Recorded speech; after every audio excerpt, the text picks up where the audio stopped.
আমরা 2024-এ যেখানে দাঁড়িয়ে আছি, গোটা পৃথিবী আর যেখানে দাঁড়িয়ে আছে, সেই জায়গায় থেকে যদি নবী করিম সাল্লাল্লাহু আলাইহি সাল্লামের সুন্নাহকে, তার জীবন দর্শনকে, তার জীবন আদর্শকে, তার কোনো জীবনের দিককে যদি আমরা কম্পেয়ার করি, তাহলে সেটা ভুল হবে।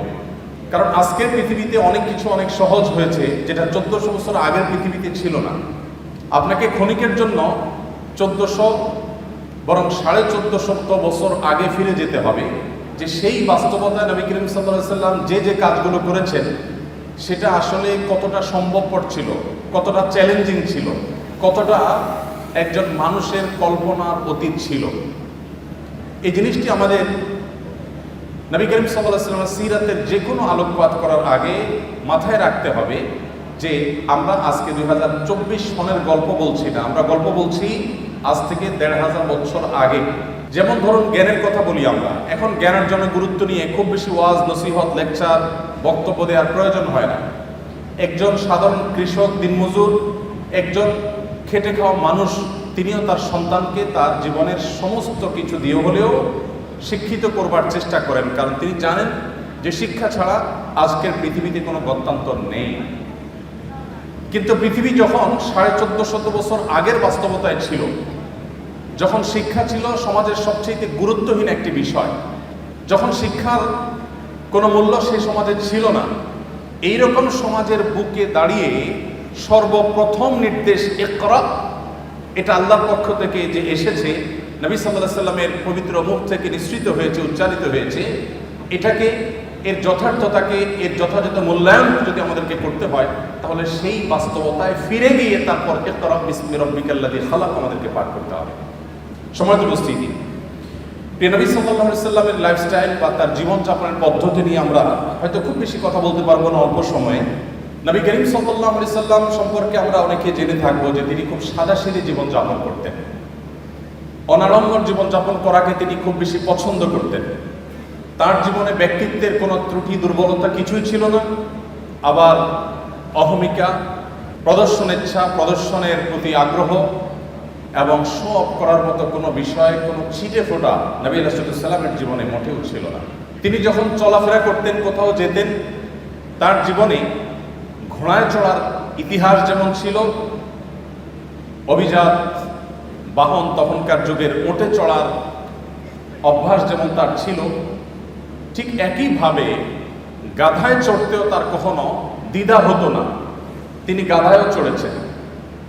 আমরা যেরকম আজকাল কোনো সম্ভ্রান্ত, কোনো শৌখিন, কোনো বিলাসী পরিবারে বেড়ে উঠলে আমরা যে লাইফস্টাইলের সাথে অভ্যস্ত, আমরা ভিন্ন কোনো লাইফস্টাইল যদি কখনো প্রয়োজনেও আমাকে অবলম্বন করতে হয়, সেটা করতে আমরা হেজিটেশন ফিল করি, আমরা অস্বস্তি বোধ করি। আমাদের নবী করিম সাল্লাল্লাহু আলাইহি সাল্লাম এমন ছিলেন যে তিনি উঠে যেমন চড়তে স্বাচ্ছন্দ্য বোধ করতেন, ঘোড়ায় চড়তে যেরকম তার স্বাচ্ছন্দ্য হতো, গাধায়, যেটা গরিব মানুষদের বাহন, সেটাতে চড়তেও তার কখনো অস্বাচ্ছন্দ্য বোধ হতো না। প্রিয় নবী সাল্লাল্লাহু আলাইহি সাল্লামের সাদাসিধে জীবনযাপনের যে চিত্র, এটা তার খাদ্য থেকে নিয়ে তার শোয়া, তার উঠা বসা, তার কথাবার্তা, তার জীবনের প্রত্যেকটা স্তরে স্তরে আমরা দেখতে পাবো। একটি ঘটনা আপনারা অনেকে হয়তো শুনে থাকবেন। মদিনায় একবার বাহির থেকে একজন আগন্তুক এলেন। প্রিয় নবী সাল্লাল্লাহু আলাইহি সাল্লাম সাহাবীদের মধ্যে বেষ্টিত হয়েছিলেন, তাদের সাথে বসেছিলেন অনেকটা আসরের মতো গোলাকার হয়ে। বাহির থেকে আসা লোকটি জিজ্ঞাসা করলেন, তিনি প্রথমে বের করার চেষ্টা করলেন যে যার কাছে আমি এসেছি, যিনি আল্লাহর নবী এবং রাসূল হিসেবে আবির্ভূত হয়েছেন, তার নাম মুহাম্মদ, লোকটি কে? সে আগন্তুক প্রথমে অনেক চেষ্টা করেও উপস্থিত লোকদের মধ্য থেকে মুহাম্মদ সাল্লাল্লাহু আলাইহি সাল্লাম কে সেটাকে তিনি বের করতে পারলেন না। তাকে কোনোভাবে যখন তিনি চিহ্নিত করতে পারলেন না, তখন লোকটি জিজ্ঞাসা করলেন, মান ফিকুম মুহাম্মদ। তিনি উপস্থিত লোকদেরকে বললেন যে তোমাদের মধ্যে মুহাম্মদ লোকটি কে আসলে? আমরা এবার আমাদের সমাজের বাস্তবতার সাথে একটু মিলাই, যে আমাদের সমাজে কোনো নেতা, কোনো অনুসরণীয় ব্যক্তিত্ব, কোনো প্রভাবশালী, কোনো গুরুত্বপূর্ণ চেয়ারে বসা মানুষ, তিনি যদি তার অধীনস্থদের সাথে বসে থাকেন অথবা অধীনস্থদের সাথে নিয়ে রাস্তায় চলাফেরা করেন, তাহলে তার বডি ল্যাঙ্গুয়েজ, তার চলাফেরার স্টাইল, তার পোশাক, তার গেট আপ, তার চেয়ার, তার কথা বলার ধরন, এগুলো দেখে তাকে অন্যদের থেকে আলাদা করতে, কে নেতা আর কে অনুসারী, এটা আলাদা করতে কি আমাদের আজকের বাস্তবতায় কোনো কষ্ট হয় বা হবে? কোনো রাজনৈতিক নেতার কথা বলেন, কোনো গুরুত্বপূর্ণ পদে থাকা মানুষের কথা বলেন, তার লাইফস্টাইল, তার গেট আপ, তার কথাবার্তা, তার পোশাক আশাক, তার উঠা বসা, তার হাবভাব দেখেই যে কেউ ধরে নিতে পারবে যে উনি নেতা আর তারা অনুসারী। প্রিয় নবী সাল্লাল্লাহু আলাইহি ওয়াসাল্লাম এতটা সাদামাঠা জীবন যাপন করতেন, এতটা বিনয়ী থাকতেন যে সাহাবীদের সঙ্গে যখন তিনি বসে থাকতেন, বাহির থেকে আসা মানুষ আলাদা করে তার নাম জিজ্ঞেস করে তাকে বের করতে হতো। তার বসার মধ্যে বিনয়ের ভাবটা কতটা থাকলে এভাবে তিনি সর্বস্তরের সাহাবীদের সাথে পানির সাথে যেরকম দুধ মিশে যায়, তিনি সেরকম নিজেকে মিশিয়ে ফেলতেন। আমাদের সমাজে আজকাল ব্যক্তিত্বের নামে অহমিকার প্রদর্শনী হয়। আপনারা জানেন, অহংকারকে আমরা অনেকে মনে করি ব্যক্তিত্ব। প্রিয় নবী সাল্লাল্লাহু আলাইহি সাল্লামের ব্যক্তিত্বের যে চূড়ান্ত শেখরে তিনি উন্নীত ছিলেন, সেই ব্যক্তিত্বের অধিকারে পৃথিবীতে আরেকটা মানুষের জন্ম হবে না। আমরা তার ব্যক্তিত্ব নিয়ে যদি আলোকপাত করি, হয়তো অনেকগুলো দৃষ্টান্ত আমরা দেখাতে পারবো যে ব্যক্তিত্ব কতখানি ছিল, কতভাবে তার জীবনও ছিল, কিন্তু তার সেই ব্যক্তিত্ব আজকের তথাকথিত ব্যক্তিত্বের মতো অহমিকা, অহংকার মিশ্রিত ব্যক্তিত্ব ছিল না। আজ আমরা আমাদের অধীনস্থদের অধিকারের ব্যাপারে অনেকে অনেক কথা বলি। আমরা শ্রমিকদের অধিকারের কথা বলি, আমরা গৃহকর্মীদের অধিকারের কথা বলি, আমরা অনেক দুর্বল মানুষদের অধিকার নিয়ে কথা বলি। আর প্রিয় নবী সাল্লাল্লাহু আলাইহি ওয়াসাল্লাম সে সমস্ত দুর্বল মানুষদের ব্যাপারে বলতেন, ইখওয়ানুকুম খাওয়ালুকুম, তোমাদের অধীনস্থ যে ভাই ব্রাদাররা আছে তারা তোমাদের ভাইয়ের মতো, অধীনস্থ মানুষগুলো যারা আছে তারা তোমাদের ভাইয়ের মতো। আল্লাহ তাআলা জাআলাহুমুল্লাহু তাহতা আইদিকুম, আল্লাহ তাআলা তাদেরকে তোমাদের অধীনস্থ করে দিয়েছেন।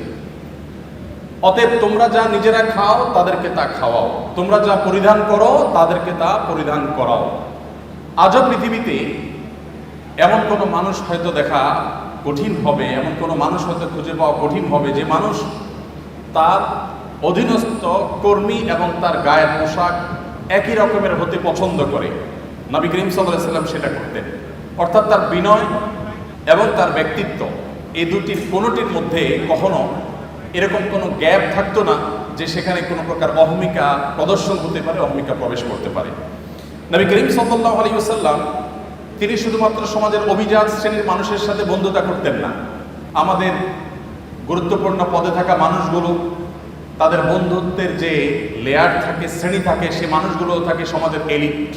একজন মন্ত্রী, একজন সংসদ সদস্য, একজন গুরুত্বপূর্ণ পদাধিকারী ব্যক্তি, তিনি তার বন্ধু বান্ধবের যে সার্কেল গড়ে তোলেন তারা তার ক্লাসের হয়ে থাকে। সাধারণত সমাজের যারা সাধারণ মানুষ থাকেন, এই মানুষগুলো এই তথাকথিত বড় বড় মানুষদের বন্ধু হওয়ার সুযোগ সাধারণত পায় না।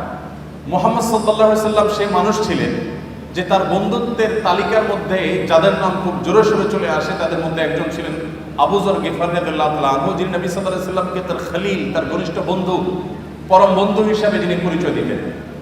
আপনারা জানেন বেলাল হাবশী রাদিয়াল্লাহু তাআলা আনহু, যিনি বাহির থেকে এসেছেন।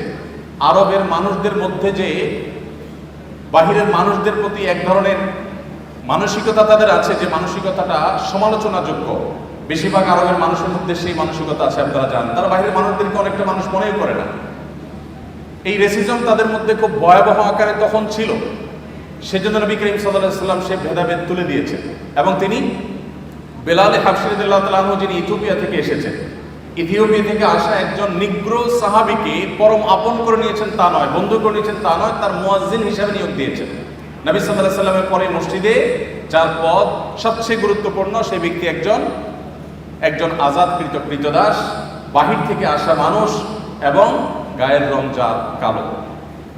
নবী করিম সাল্লাল্লাহু আলাইহি ওয়াসাল্লামের বন্ধুদের তালিকায় এরকম আরো অনেকে ছিলেন, যার দৃষ্টান্ত দিতে গেলে হয়তো অনেকের নাম আমরা আনতে পারবো। তার যে জীবন যাপনের পদ্ধতি ছিল, তার যে লাইফস্টাইল ছিল, সেখানে আমরা দেখতে পাই তিনি মুচকি হাসতেন, অট্টহাসি সাধারণত দিতেন না।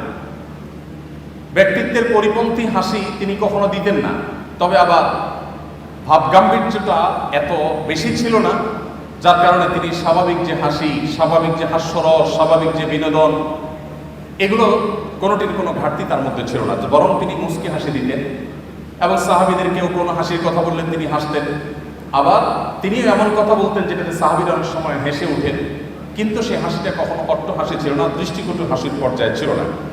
নবী করিম সাল্লাল্লাহু আলাইহি সাল্লামের যে বাসা ছিল, সে বাসা ছিল এতটাই সাদাসিধে, এতটাই সাদা মাঠা যে আম্মা জান আয়েশা রাদিয়াল্লাহু আনহা একটা হাদিস সহিহ বুখারীতে বর্ণিত হয়েছে। তিনি বলেছেন যে আমরা যে ঘরে আমাদের যে শোবার ঘর ছিল সেটা এতটাই ছোট ছিল যে রাতে নবী করিম সাল্লাল্লাহু আলাইহি সাল্লাম যখন তাহাজ্জুদের জন্য দাঁড়িয়ে তাহাজ্জুদের নামাজ পড়তেন, তখন তিনি দাঁড়ানো অবস্থায় আমি পা লম্বা করে ঘুমোতে পারতাম, শুইতে পারতাম।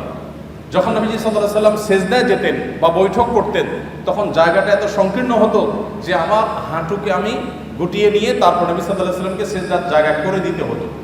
প্রত্যেক রাকাতে এইভাবে আমার নবী সাল্লাল্লাহু আলাইহি সাল্লামকে জায়গা করে দিতে হতো। এত ছোট জায়গা ছিল আমাদের থাকার ঘর।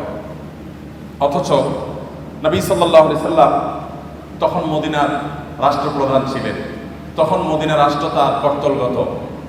আমরা অনেকে কাব বিন আশরাফের বাড়িতে গিয়েছি, আমি গিয়েছি, যে কাব বিন আশরাফ নবী সাল্লাল্লাহু আলাইহি সাল্লামের প্রতি শত্রুতা লালন করত, বিদ্বেষ পোষণ করত এবং তার শাস্তি তাকে পেতে হয়েছে। তার সেই ঘরের ধ্বংসাবশেষ এখনো আছে মদিনায়। তার যে বাসা, সেটার যে চৌহদ্দি বিশাল বড় ছিল, যদিও বেশিরভাগ অংশই ধ্বংসপ্রাপ্ত হয়ে গেছে, কিন্তু তার সীমানাটা বোঝা যায়, কক্ষগুলো বোঝা যায়। যেখানে নবী সাল্লাল্লাহু আলাইহি সাল্লামের সমালোচক এবং তার প্রতি শত্রুতা বিদ্বেষ পোষণকারীদের ঘরের আয়তন ছিল বিশাল বড়, সেখানে মদিনা রাষ্ট্রের প্রধান থাকা অবস্থায় নবী করিম সাল্লাল্লাহু আলাইহি সাল্লামের বাসার অবস্থা ছিল এই।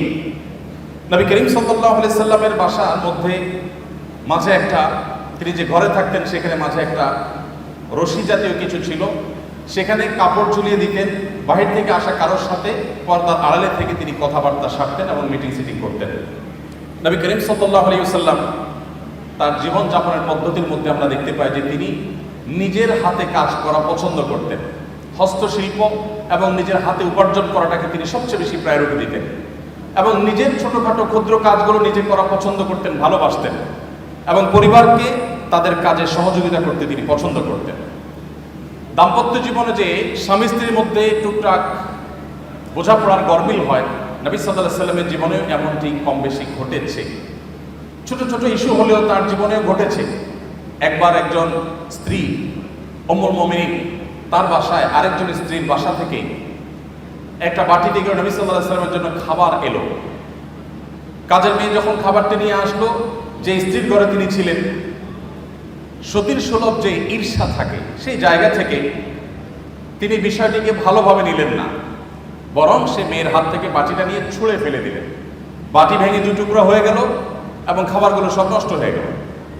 যিনি ছুঁড়ে ফেলে দিয়েছেন তার যুক্তি ছিল, আজ নবী সাল্লাল্লাহু আলাইহি সাল্লাম আমার ঘরে থাকবেন, আজকে আমার পালা। যিনি তরকারি পাঠিয়েছেন, খাবার পাঠিয়েছেন, তার ব্যাপারে তার ধারণা ছিল যে তোমার ঘরে যখন যাবে সেদিন তুমি খাওয়াবে, আজকে আমার পালার মধ্যে তুমি কেন খাবার পাঠাতে গেলে? আজকে তো আমি মন ভরে নবী সাল্লাল্লাহু আলাইহি সাল্লামকে খাবার খাওয়াবো, আপ্যায়ন করবো, আর আজকে তো আমার দিন। তো এই জায়গা থেকে তিনি ছুঁড়ে ফেলে দিলেন। নবী করিম সাল্লাল্লাহু আলাইহি সাল্লাম নিজে হাতে গিয়ে সে ভেঙে যাওয়া বাটি কুড়িয়ে নিয়ে আসলেন। এরপর হুবহু একই রকমের আরেকটা বাটি বাসায় ছিল, দেখতে অবিকল একরকম। সেই বাটিটা কাজের মেয়ের হাতে দিয়ে নবী সাল্লাল্লাহু আলাইহি সাল্লাম বললেন, তুমি এটা নিয়ে ফেরত যাও, এবং ইশারা দিলেন যাতে ওখানে গিয়ে কোনো কথা না বলা হয়, এখানকার কোনো তথ্য, কোনো ইনফরমেশন, এখানকার যে ভাঙচুরের ঘটনা, এগুলো যেন সেখানে বলা না হয়। তিনি চলে গেলেন এবং তিনি যাওয়ার পর এবারের দৃশ্যটা আমি যদি আমাদের নিজেদের বেলায় আমি প্রশ্ন রাখি যে আমাদের জীবনে যদি এমন হতো যে আমাদের স্ত্রী, আমাদের সহধর্মিনী এরকম একটি কাজ করেছেন যে আরেক জায়গা থেকে বাটি ভর্তি তরকারি এসেছে, খাবার এসেছে, এটা ছুঁড়ে ফেলে দিয়েছেন এবং এটা ভেঙে টুকরা টুকরা হয়ে গেছে। ওই মেয়ের সামনে কিছু বললাম না, একটা ভালো বাটি দিয়ে তাকে ফেরত পাঠিয়ে দিলাম। যার কাছ থেকে এসেছে তিনি মনে করলেন যে বাটি দিলাম সেই বাটি তো চলে আসছে, হয়তো খাবার রেখে বাটিটা পরিষ্কার করে দিয়ে দেওয়া হয়েছে, কোনো ঝামেলা হলো না, ভালো কথা। কিন্তু বাসায় প্রবেশ করে ঘরে ঢোকার পর স্ত্রীকে আমরা কমের পক্ষে এইটুকু কথা তো অবশ্যই বলতাম যে কাজটা কি ভালো হলো, এইটুকু কথা তো আমরা অন্তত বলতাম যে তুমি কাজটা কি ভালো করলা, কেন ভেঙে ফেললাম, এটুকু তো বলতাম। নবী করিম সাল্লাল্লাহু আলাইহি সাল্লামের এই হাদিস বর্ণনাকারী সাহাবী এরকম কোনো কথা উল্লেখ করতে পারেন না। অর্থাৎ নবী সাল্লাল্লাহু আলাইহি সাল্লাম একটি কথাও বললেন না, কারণ এখন স্ত্রীর রাগের সময়, এখন কোনো শাসনের সময় না, এখন শুধু সহ্য করার সময়, এখন শুধু সংযমের সময়। যখন সুযোগ পাবেন তখন তাকে যথাযথভাবে নসিহা করা, উপদেশ করা, তাকে বোঝানোর সেই কাজটি তিনি করবেন। তো এই ছিল নবী সাল্লাল্লাহু আলাইহি সাল্লামের জীবন।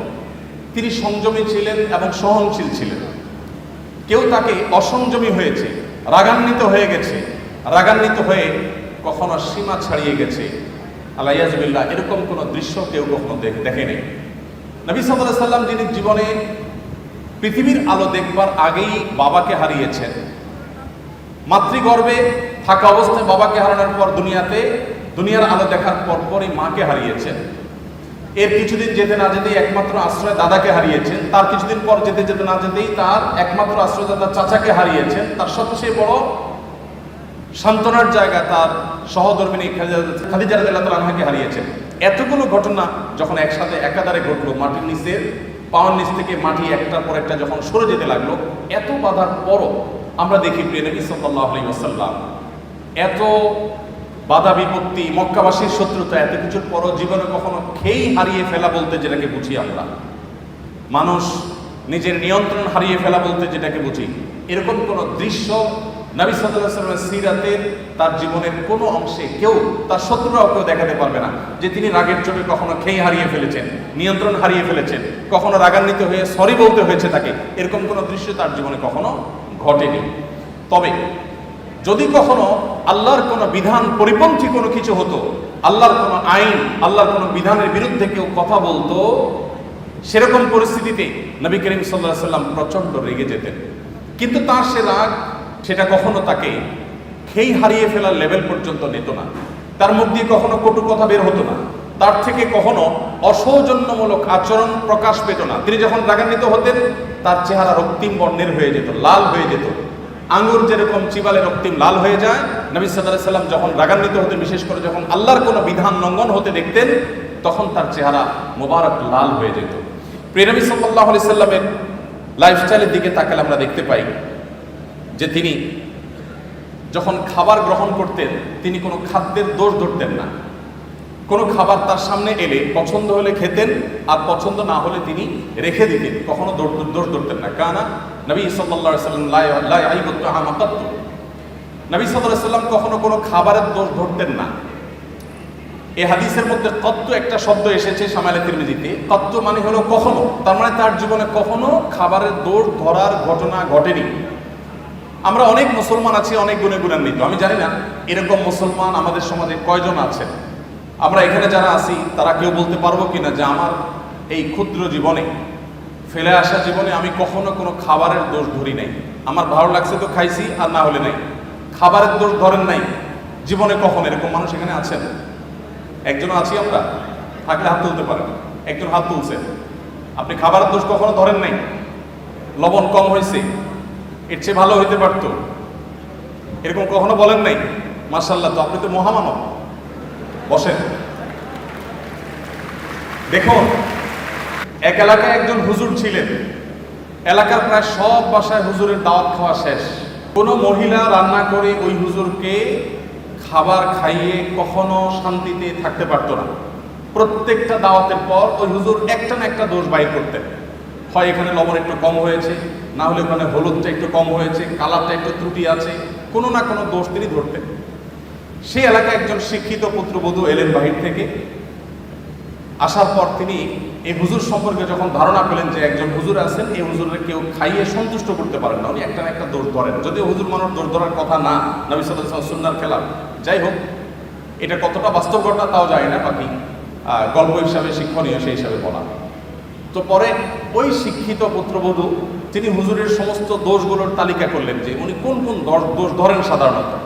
সবগুলোকে নোট করে এমনভাবে একটা রান্না তিনি দিলেন যে এই রান্নাতে হুজুরের দোষ ধরার কোনো ফাঁক রাখলেন না, সব পারফেক্ট রাখলেন। এরপর হুজুরকে দাওয়াত দিয়ে খাওয়ালেন। খাওয়ার পরে এবার পুরুষদের দিকে দিয়ে জিজ্ঞাসা করলেন, এবার হুজুরকে জিজ্ঞাসা করো আজকের খাবার কেমন হয়েছে, কমেন্ট করতে বলো। এখন বেচারা হুজুর দেখলেন যে আসলে কোনো কমেন্ট করার জায়গা নেই, তো এবার বললেন যে আসলে এত ভালো না, এত ভালো না। তো যে ভদ্রলোক বলেছেন যে আপনি কোনো দোষ ধরেন নাই কখনো, আমি জানি না যে আপনি এই টাইপের কোনো দোষ ধরেছেন কিনা কখনো। যাই হোক, তো আমাদের নবী করিম সাল্লাল্লাহু আলাইহি ওয়াসাল্লাম সাধারণত কখনো খাবারের দোষ ধরতেন না, কারণ মেয়েরা কষ্ট করে রান্নাবাড়া করেন। আমরা যদি একদিন এই দায়িত্বটা পালন করি তাহলে আমরা হাড়ে হাড়ে টের পাবো যে রান্না করা এটা কত মজার কাজ। সব ঘরেই পুরুষরা, অনেক পুরুষরাই বা বেশিরভাগ পুরুষরাই চেষ্টা করে মাঝে মধ্যে একটু শখ করে রান্না বাড়া করবেন। আমি একবার রান্না বাড়া করেছিলাম, আমার মনে আছে, তরকারি রান্না করেছিলাম যখন আমি সৌদি আরবে ছিলাম। আমার ফ্যামিলি আমার সাথে ছিল, মিসেস হসপিটালে ভর্তি ছিলেন, তো বাচ্চাদের জন্য আমার মনে আছে আলু এবং ডাল দিয়ে একটা তরকারি রান্না করেছিলাম। দুর্ভাগ্যের বিষয় যে সেই তরকারি আমি ছাড়া পরিবারের সদস্যদের কেউ খায় না। বহুত ফজিলত বর্ণনা করলাম, বহুত বোঝানোর চেষ্টা করলাম, বাচ্চারা কেউ সেটা ছুঁয়েও দেখেনি, তারা জাস্ট উপহাস করে ছেড়ে দিয়েছে। অথচ সে আলু আর ডাল রান্না করতে যে পরিমাণ কষ্ট আমার গেছে, যে পরিমাণ ঘাম আমার ঝরেছে, যে পরিমাণ পেরেশানি আমার হয়েছে, সেটা আমি বলে তাদেরকে বোঝাতে পারতাম না। তো আমরা যারা কথায় কথায় খাবারের দোষ ধরি, আমাদের নবী সাল্লাল্লাহু আলাইহি ওয়াসাল্লামের এই সুন্নাত থেকে শিক্ষা নেওয়া উচিত যে মা বোনদের, আমাদের স্ত্রীদের, মহিলাদের খাবার যদি কখনো পছন্দ হয় আমরা খেলাম, আর অপছন্দ না হলে আমি খেতে চাচ্ছি না, অপারগতা প্রকাশ করলাম, আমরা দোষ ধরবো না। কঠিন, কিন্তু এই কাজটা আমাদেরকে করতে হবে যদি আমাদেরকে আদর্শ মুসলমান হতে হয়। আল্লাহ আমাদের সবাইকে সেই তৌফিক দান করুন। তো নবী করিম সাল্লাল্লাহু আলাইহি ওয়াসাল্লাম তিনি খাবারের কখনো দোষ ধরতেন না, আর খাবার খুব কম পরিমাণে খেতেন। অনেক সুন্নত আমল করা যায়, এই সুন্নতের আমলটা অনেক কঠিন। খাবারের পরে মিষ্টি খাওয়া সুন্নত, এরকম একটা কথা আমাদের সমাজে প্রচলিত আছে, যদিও এর কোনো ভিত্তি নেই। আমরা নিজেদের প্রয়োজনে খাবারের পরে ডেজার্ট খেতে ভালো লাগে, সেজন্য আমরা হাদিস বানিয়ে নিয়েছি যে খাবারের পরে মিষ্টি খাওয়া সুন্নত। নবী করিম সাল্লাল্লাহু আলাইহি ওয়াসাল্লাম মিষ্টান্ন পছন্দ করতেন, মিষ্টি জাতীয় খাবার তিনি পছন্দ করতেন। এর মানে এই না যে যে কোনো খাবারের পরে আলাদা করে মিষ্টির জন্য তিনি ডেজার্টের অপশন রাখার জন্য বলতেন। আগে হতে পারে, পরে হতে পারে, মাঝে হতে পারে, মিষ্টি তিনি পছন্দ করতেন, সেটা ভিন্ন কথা। বাট খাবারের পরে মিষ্টি খেতে হবে আলাদা করে, এরকম কোনো কথা কোনো হাদিস দ্বারা প্রমাণিত হয় না। তো নবী করিম সাল্লাল্লাহু আলাইহি ওয়াসাল্লাম তিনি খাবার খেতেন পরিমাণে অনেক কম। আপনারা জানেন যে তার সুস্পষ্ট হাদিস রয়েছে, নির্দিষ্ট রয়েছে। তিনি বলেছেন আমাদের স্টমাককে 3 ভাগের 1 ভাগকে সলিড খাবার দিয়ে, আরেক ভাগকে পানীয় দিয়ে পরিপূর্ণ করতে, আরেক ভাগকে তিনি খালি রাখতে বলেছেন, এবং এটা আমাদের সুস্থ থাকতে সহায়ক ভূমিকা পালন করে। নবী সাল্লাল্লাহু আলাইহি ওয়াসাল্লামের এই সুন্নাহ লাইফস্টাইলের এই সুন্নাত গুরুত্ব আজকাল আলহামদুলিল্লাহ ওয়াজ করে বোঝানোর প্রয়োজন হয় না, বরং এই সুন্নাহর গুরুত্ব আমাদের সমাজে অনেকেই খুব সুন্দরভাবে বুঝতে পারেন। দেখুন, নবী করিম সাল্লাল্লাহু আলাইহি ওয়াসাল্লাম তার এই সুন্নাহ, এখন ডাক্তাররা আমাদেরকে বলেন যে পেট করে খাওয়া যাবে না, ওয়াটার ফাস্টিং করতে হবে, ইত্যাদি ইত্যাদি। তো তার এই সুন্নাহ লাইফস্টাইলের যে উপকারিতা আছে, স্বাস্থ্যগত উপকারিতা আছে, সেগুলো আমার মনে হয় না যে আর বলার কোনো অপেক্ষা রাখে। নবী করিম সাল্লাল্লাহু আলাইহি ওয়াসাল্লামের এই সুন্নাহটির আমল আমরা মুসলমানদের চাইতে দুঃখজনক হলেও সত্য অমুসলমানদের মধ্যে বেশি দেখি। আমরা মুসলমানরা যতটা উদরপূর্ণ করে খেতে পছন্দ করি, বিশেষ করে বাংলাদেশের মানুষ আমরা যতটা উদরপূর্ণ করে খেতে পছন্দ করি, পৃথিবীর অনেক উন্নত দেশ আছে, সে দেশের মানুষরা আমাদের মতো এইভাবে গলা পর্যন্ত খেতে সাধারণত পছন্দ করে না। নবী করিম সাল্লাল্লাহু আলাইহি ওয়াসাল্লামের লাইফস্টাইলের মধ্যে আমরা দেখি, তার জীবনযাপনের পদ্ধতি দেখি যে তিনি এশার নামাজের পরপর শুয়ে যেতেন। কারণ নবী সাল্লাল্লাহু আলাইহি ওয়াসাল্লাম লা ইয়ানামু ক্বাবলা আল-ইশা, নবী সাল্লাল্লাহু আলাইহি ওয়াসাল্লাম এশার আগে ঘুমাতে অপছন্দ করতেন, এবং এশার পরে কথাবার্তা বলাটাকে অপছন্দ করতেন। নাহার নবী সাল্লাল্লাহু আলাইহি ওয়াসাল্লাম আনিস সামরি বা'দা আয়েশা, আমাদের আয়েশা বলেছেন এশার পরে জেগে থাকা, কথাবার্তা বলা, আড্ডা দেওয়া, এটা নবী সাল্লাল্লাহু আলাইহি ওয়াসাল্লাম একেবারে অপছন্দ করতেন। আপনারা দেখবেন পৃথিবীর যে সমস্ত দেশগুলো এগিয়ে গেছে, যাদেরকে আমরা উন্নত বলি, সেরকম দেশগুলোর প্রায় সব দেশগুলোর একটা কমন কালচার হলো তারা দেখবেন রাতে সন্ধ্যার পরপর শুয়ে পড়ে এবং ভোরে তারা উঠে কাজে চলে যায়। আমি যে সমস্ত দেশে যাওয়ার সুযোগ হয়েছে তার সবগুলো দেশে আমি একই চিত্র দেখেছি, ভিন্ন কোনো চিত্র দেখিনি। দুর্ভাগ্যজনক বিষয় যে আমরা বাংলাদেশ শুধু নয়, সমস্ত মুসলিম দেশগুলো, যতগুলো মুসলিম দেশে আমার যাওয়ার সুযোগ হয়েছে, সমস্ত মধ্যপ্রাচ্যের সব দেশগুলোতে প্রায় আমাদের লাইফস্টাইলটা হলো নবী সাল্লাল্লাহু আলাইহি ওয়াসাল্লামের এই হাদিসের এবং এই সুন্নাহর সম্পূর্ণ ব্যতিক্রম বা উল্টো। আপনি দেখবেন আমাদের দেশের কথা যদি বলি, টেলিভিশন চ্যানেলগুলোর সবচাইতে হট এবং সবচাইতে গুরুত্বপূর্ণ প্রোগ্রামগুলো সব থাকে রাত 9টা, 10টা, 11টা, এই সময়টা সবচাইতে পিক টাইম, যেটা আমাদের আসলে ঘুমের টাইম হওয়ার কথা ছিল। আমাদের ঢাকা শহর এমনি জ্যামের শহর, কেউ যদি ঢাকা শহরের জ্যামের একেবারে পিক আওয়ার দেখতে চায়, তাহলে তাকে ঢাকা শহরে অফিস টাইমের শুরুর দিকে যেরকম দেখতে আসতে হবে, আবার সন্ধ্যার পর থেকে তাকে ঢাকা শহরে প্রবেশ করতে হবে, তাহলে সে জ্যামের পিক আওয়ার দেখতে পাবে। আপনি উন্নত অনেক দেশে গেলে দেখবেন যে সে সমস্ত দেশে সন্ধ্যার পর থেকে রাস্তাঘাট ফাঁকা হতে থাকে, রাত 9টা 10টা হয়ে গেলে রাস্তাঘাটে কোনো গাড়ি খুঁজে পাওয়া যায় না, সবাই ঘুমিয়ে পড়ে। তো নবী সাল্লাল্লাহু আলাইহি সাল্লামের এই সুন্নাহকে তারা ফলো করেছেন, জেনে হোক না জেনে হোক, বুঝে হোক না বুঝে হোক, তার সুফল তারা পাচ্ছেন। আর আমরা ফলো না করে আমরা তার কুফল ভোগ করতে হচ্ছে। বাংলাদেশের যে হেফজোখানা মাদ্রাসাগুলো আছে, এই মাদ্রাসাগুলোর যে সাফল্য মূলধারা মিডিয়াতে সেগুলো কখনো উঠে আসে না। কিন্তু আপনারা জানেন যে পৃথিবীর 100, 110, 20টি দেশের সাথে কম্পিটিশন করে আমাদের মাদ্রাসা, আমাদের দেশের হেফজোখানার ছাত্ররা তারা প্রথম, দ্বিতীয়, তৃতীয় স্থান অর্জন করে তারপর দেশে ফিরে আসে। তাদেরকে মূল্যায়ন করা হয় না যদিও, কিন্তু আমরা জানি যে তারা রাষ্ট্রের তেমন কোনো সুযোগ সুবিধা একেবারেই পায় না। তারপরও এই কোণঠাসময় পরিস্থিতির মধ্যে থেকে তারা গোটা বিশ্বের 100-150 দেশকে পেছনে ফেলে তারা প্রথম, দ্বিতীয়, তৃতীয় স্থান প্রায় প্রতি বছর অর্জন করে আমাদের ছেলেরা দেশে ফিরে আসে। এই যে আমাদের দেশে হেফজোখানাগুলোর যে সাকসেস, তাদের যে সাফল্য, এটার রহস্য কি, সিক্রেট কি? আপনি যদি আমাকে বলেন তো আমি বলবো তার সিক্রেটের মধ্যে অন্যতম একটা সিক্রেট হলো বাংলাদেশের অন্য সব মাদ্রাসাগুলো কিছুটা ব্যতিক্রম হলেও 100% হেফজখানাগুলোর বা হেফজো মাদ্রাসাগুলোর নিয়ম হলো যে রাত 10টার ভেতরে প্রায় সব হেফজখানার ছাত্ররা ঘুমিয়ে পড়ে এবং ভোরে তারা উঠে পড়াশোনা করে। ফজরের পরে তারা কখনো ঘুমায় না, তারা সকাল 10টা, 10:30, 11টার দিকে একটু ঘুমায় দুপুরের আগে। আর ঠিক এই জিনিসটাই সুন্নাহ এবং নবী সাল্লাল্লাহু আলাইহি ওয়াসাল্লাম এটাই করতে বলেছেন। এবং এর ফলশ্রুতিতে এবং আরও নানা কারণে আমাদের হেফজোখানার শিক্ষার্থীরা মাত্র 1.5 থেকে 2 বছরের মধ্যে কোরআনে কারিমের মধ্যে এত বিশাল বড় গ্রন্থ, এই পুরাটুকু তাদের বক্ষে তারা ধারণ করে ফেলতে সক্ষম হয়। তো আমাদের অনেক শিক্ষার্থীরা আছেন যারা রাত জেগে পড়াশোনা করেন এবং গভীর রাত পর্যন্ত তারা জেগে পড়াশোনা করে আবার সকালে লম্বা একটা সময় তারা ঘুমিয়ে কাটান।